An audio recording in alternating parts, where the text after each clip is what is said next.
Now this is going to be extremely painful. I have the exhaust I have to mount, the intake I have to mount.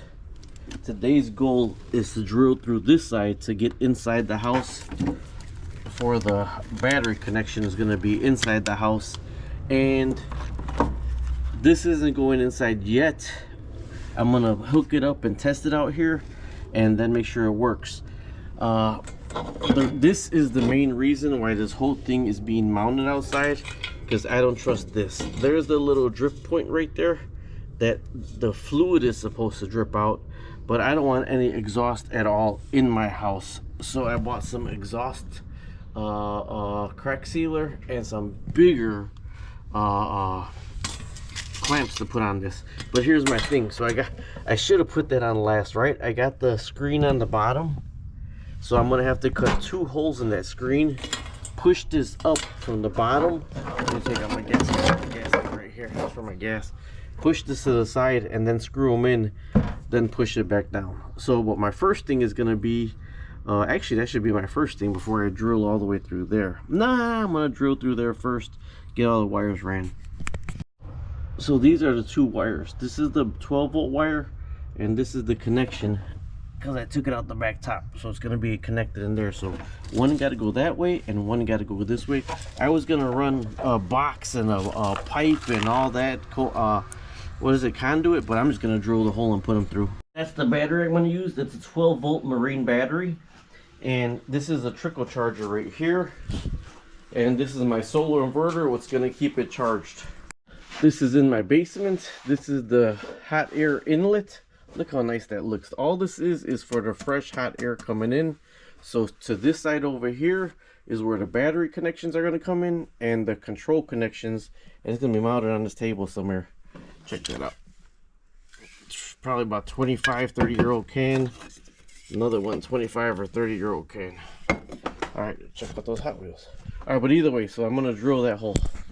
I'm going to go with the 7/8" hole. I should be able to get both of these in. One bad thing is, normally you pull them through one way. One got to be pulled through one way and the other got to be pulled through the other way. I'm going to start it with the controls out here first before I run them through there. So I'm going to drill through the back of this. I'm going to kind of put this where it's supposed to be and mark my hole. So I started my hole. I got to write the Craftsman because my drill's going out. And I gotta try to get through all that, and there's insulation on the inside. Hopefully I'm not by any frames. Since that didn't reach through there, I gotta go get a longer drill bit to get all the way through to find out where I gotta come backwards. Now this is going to be extremely painful. Well, there's your problem. That didn't work too well. I guess I'm gonna throw that one away. It bent and it didn't make it through. You'll see it puncture through here. There's insulation, there's 3 pieces of wood, insulation in the frame, and it didn't make it through. This is a masonry one, but I bet you this one don't bend. Now it didn't puncture through the last bit of insulation, but I can feel it. It's right here. So I'm going to cut this right here and start looking for the drill bit, but I believe it's right here. Alright, so there we go. We came through right there. That's about how far down from the vent it is. So don't forget, I got to go back that way, because that's a smaller tip than that one. But then I'm going to use this to tape the wire through to pull it this way. Now this shouldn't be a hard pull. I just taped it through there. I'm going to push it all the way through again and then pull it through to the other side. Alright, so there it is right here. So I should be able to pull it through and the wire should be able to, aha, just that easy. Check that out. Now this is on the inside. That's a 15-amp breaker. There's the wires, and there's my 2, it's a jumper cable that I put onto this right here so I could take it on and off. And then also, I found out I went through a bunch of insulation foam. So this is going to be filled back in with foam. When I get all the wires through, I'm going to push in foam from both sides and then tape it like this with the steel tape. Okay, now this is the air intake on the diesel heater on the back of it. That's my fresh air intake right there. My fresh air intake. And this is exhaust on the bottom that's going to come out the bottom. So you don't want any of that in there. You don't want to go into the intake or go by the exhaust. So before anything, I'm vacuuming it out. All right, next we gotta set and mark up this exhaust that's gonna come out the bottom, and I'm gonna cut through the screen. I didn't want it to open because I didn't want rodents living in there. So I gotta cut through the screen for 1 and 2 holes.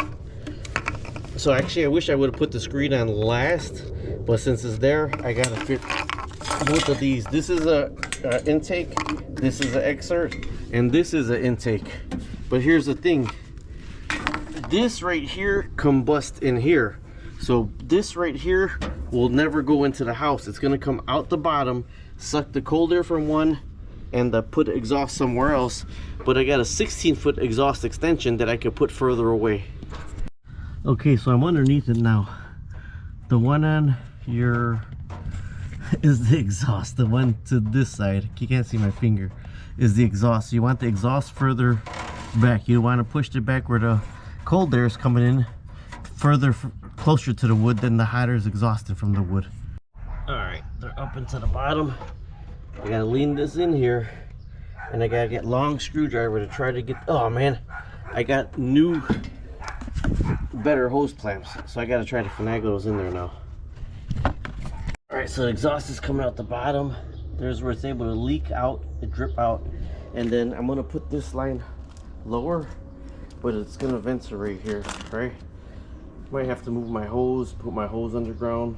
I'm only gonna use it in the winter, but this is asparagus, that's rue, and that's blueberries. So you don't want the carbon monoxide, carbon dioxide, even during the winter. You don't want it directly on your plants because it will kill your plants and not come back. So this is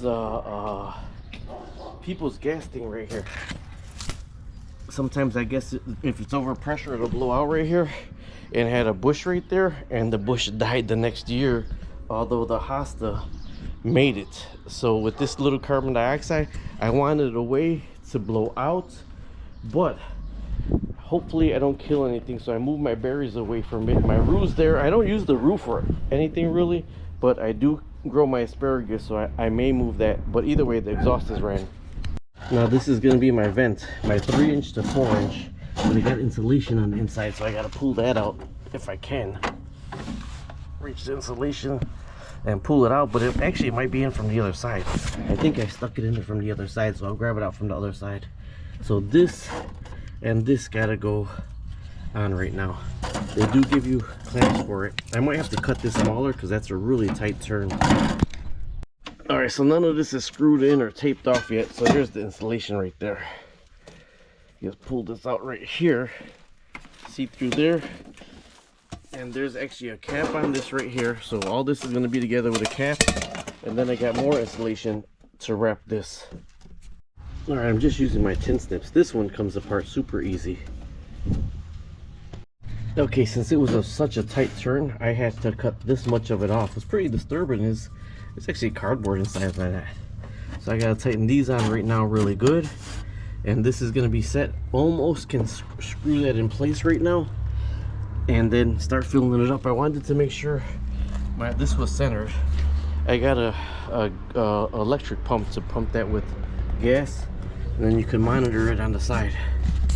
All right, bag of screws to screw this in, right? I still gotta, let's see, the electricity's in there, but I want to have all the controls out here connected to make sure everything works. There's the connection right there. Next I'm going to see what I'm gonna do next. Screw these in, and then fill it up with gas. All right, almost ready for the initial startup. Now I gotta plug the power into the back. I already plugged the control into the front, but it's out here for right now because I want to be able to control it, to hear it and all that stuff. Of course I'm not gonna be able to take the lid out because now it's bolted down, right? Gonna blow all that out, clean all that out. So let's go connect the battery cables, but not the battery yet. I'm not gonna connect the battery until this is full. 15 amp fuse, alligator clips with a big lead right here. So then this way, if I have to move it, I got plenty of line. Next, fueling up. All right, so there's my diesel. This is the lid to it. And then I could unscrew the cap off, right? Why do I use a transfer pump and not this? Because I'm venting from the outside. I'm pulling outdoor air in here. If you spill diesel in here, you're gonna get the smell of it in your house.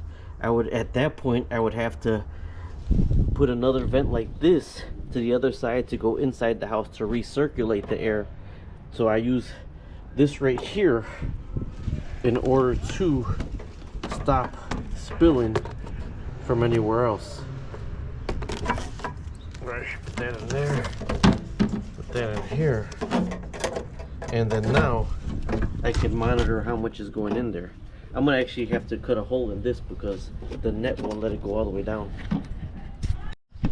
Alright, we're not gonna get any good readings today, and let me tell you why. 64 degrees out. So you ask me, why am I doing this in a 64 degrees out? We got natural gas in the house. This is an emergency situation, an emergency heat source. And all throughout the house we got radiators, except this one big wall right here. And on this one big wall, during the polar vortex, it is cold. So I want, during the polar vortex and my boiler struggling to keep up, I'm going to kick this on to keep the little extra heat source. I currently use a propane tank with a propane heater, but this gets 30 hours out of one thing. So let's start this up. All right, so filled up with gas. This is the control because I want to make sure it works before I disconnect it and slide it through the hole. Then I'm going to fill in the hole and everything, stick my finger in there with insulation. But now I got to go connect the battery. God dang, that thing was heavy. I was always taught to do the positive first and then the negative. I'm gonna go see if anything went on, then I gotta find the book. Okay, so we do have power. Now this got a long wire because this is gonna go inside. So I guess there's a power on and power off. But this right here isn't primed. All I'm gonna do is actually try to start it twice. I'm not gonna prime it myself.